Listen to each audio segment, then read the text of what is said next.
Peggy 18.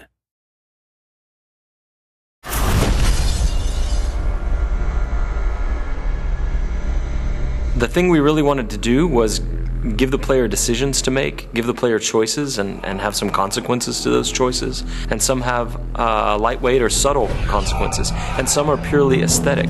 Choice matter because in the media video game, you can make choices where the movies doesn't allow you to make choices. So having the consequences to what you do and seeing how the simulation deals with your choices, it feels like the player has full ownership of his experience.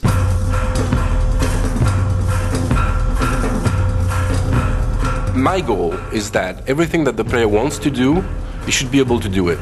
As you can go everywhere, then it has to be functional everywhere. If he sees a door, it's an openable door. If he sees a roof, he should be able to climb there, and he knows that this is a valid path.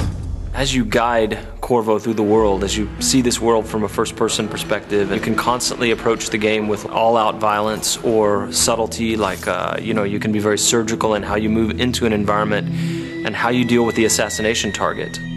Ce qui est vraiment très intéressant dans Dishonored, c'est la possibilité pour le joueur de vraiment inventer son histoire, on va dire. Il peut vraiment jouer le jeu de la façon dont il a vraiment envie. Il peut très bien jouer au jeu sans jamais tuer personne, ou alors être une bête sauvage et attaquer tout le monde, mais ça aura des conséquences dans le jeu. I feel like we might have made the first assassination game where you don't actually have to kill anybody. Donc l'IA dans Dishonored est assez particulière dans le sens où il faut qu'elle réagisse vraiment à tout ce que le joueur est capable de faire, que ce soit de par ses pouvoirs ou de ce que ce soit que le joueur peut être assez furtif par rapport aux IA. Dans Dishonored, le joueur a la possibilité donc de jouer de différentes façons, et s'il choisit la façon vraiment furtive, essayer de... There's really no reason for you to listen to me. If you ever need steady work, you come see me. Il peut écouter ce que l'IA va dire. Il peut écouter les conversations, il peut obtenir il peut avoir quelques indices en fait sur ce qui se passe, sur comment arriver à résoudre sa mission. Oui, donc le joueur va pouvoir utiliser des combinaisons de pouvoirs assez variées. Par exemple, donc il va pouvoir arrêter le temps, commencer à utiliser l'arbalète pour tirer sur les différents ennemis. Les flèches vont prendre le cours normal du temps, tous les ennemis dans la pièce vont mourir. Il peut utiliser ça de façon... il peut utiliser des combinaisons complètement incroyables, et je pense que on va être assez étonné de ce que les joueurs vont être capables de faire. So when people play Dishonored, and once in a while they figure out something that just feels utterly creative to them and that they wouldn't have expected to be able to do in the game, that is a magic moment for us. That's what we live for. I watched a guy the other day do something I'd never seen in Dishonored before. He was running away after killing off a couple of high-profile assassination targets, 2 members of parliament, and he was up high on a balcony. And the jump would have killed him because it was maybe 4 stories up, but he had the possession power.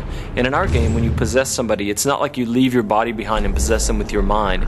It's a corporeal thing, so you move physically into them, and then you pilot them around.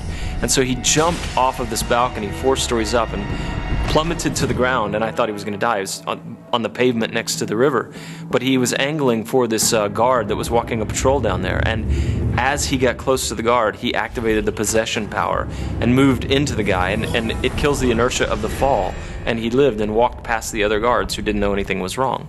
And that is a moment you can't have in another game. What's happening? Once a programmer came back to us and he shot a little video of something that was really fun and wanted to show us. So what he did was that he summoned a set of rats, then he froze time, then he pulled out the spring razor, which is this kind of mine that you can stick to things. So he could actually froze the rat, stick the mine to the rat, then he possessed the rat, and then he moved the rat around and close to a guard and ejected as the mine exploded.